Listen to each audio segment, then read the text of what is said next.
can say for certain where Blackbeard truly came from. Even his real name is lost in doubt.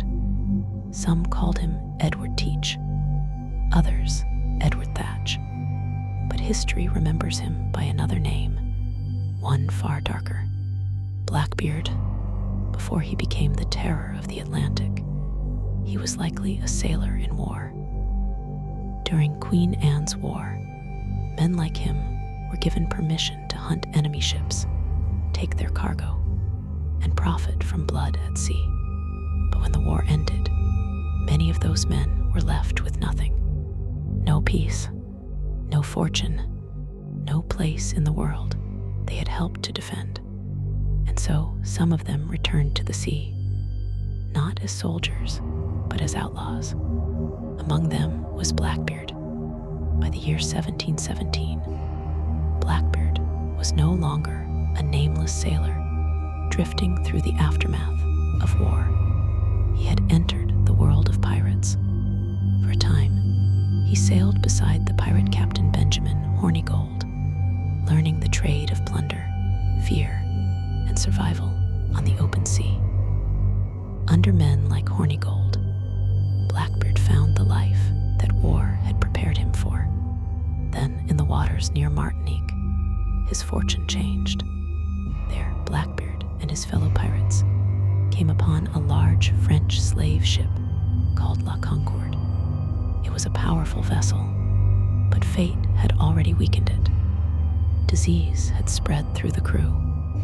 Many were dead.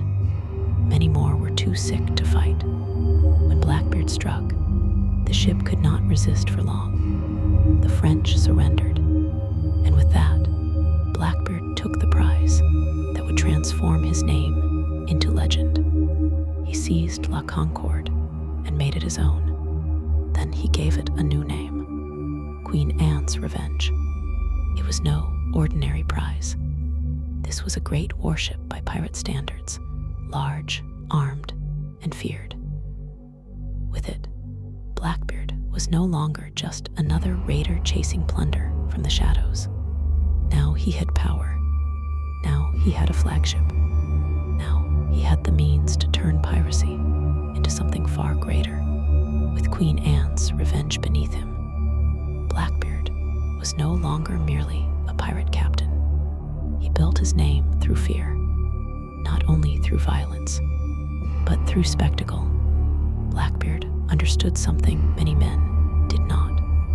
A frightened enemy was easier to break than a brave one. So he turned himself into a vision from hell.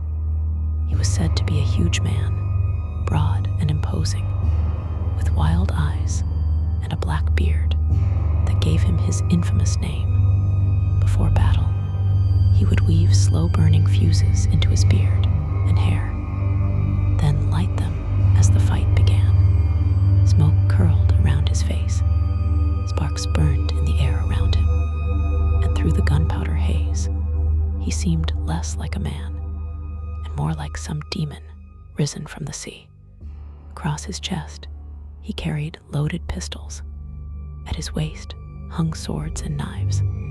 Everything about him was designed to terrify. And it worked.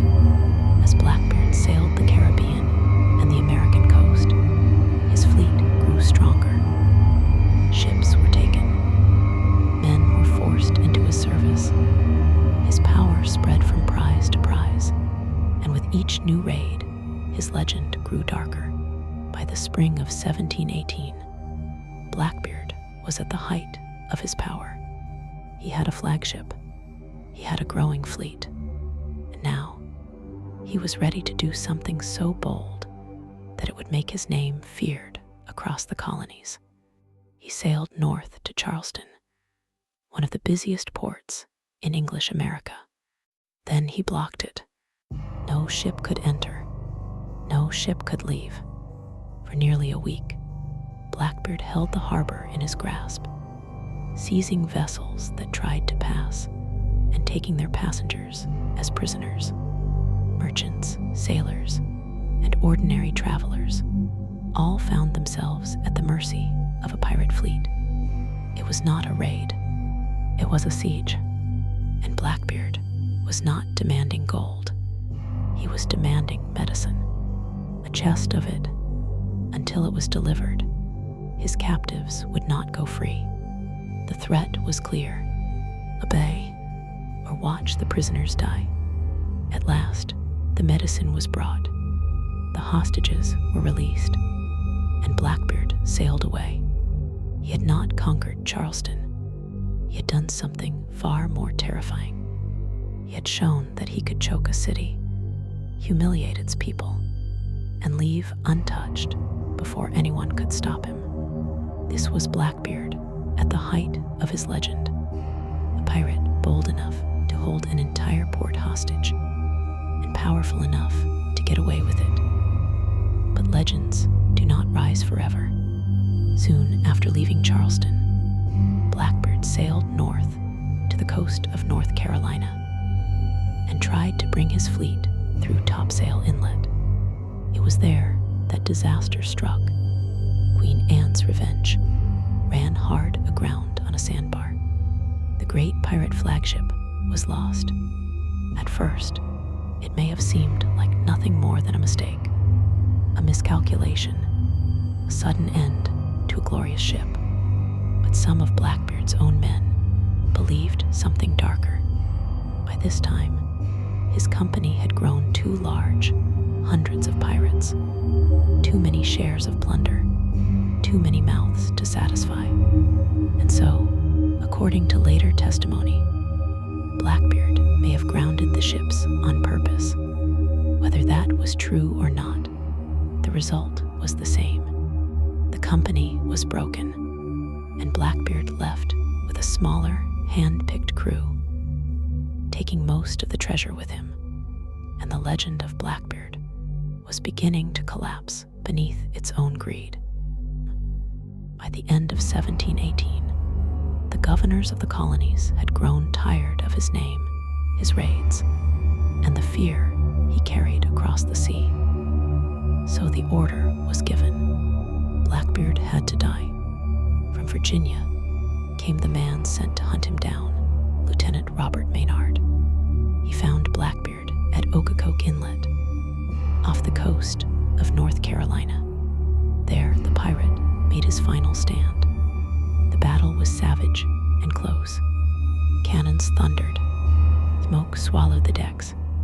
Men fell into the sea and onto blood-soaked wood.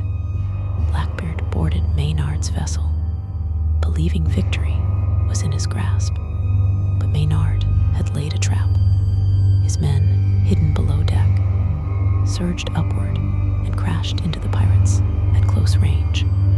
The deck became a slaughter, and in the chaos of that final fight, Blackbeard was struck again and again. Still he fought on, but at last, even Blackbeard fell. The most feared pirate in the Atlantic died in battle, surrounded by smoke, blood,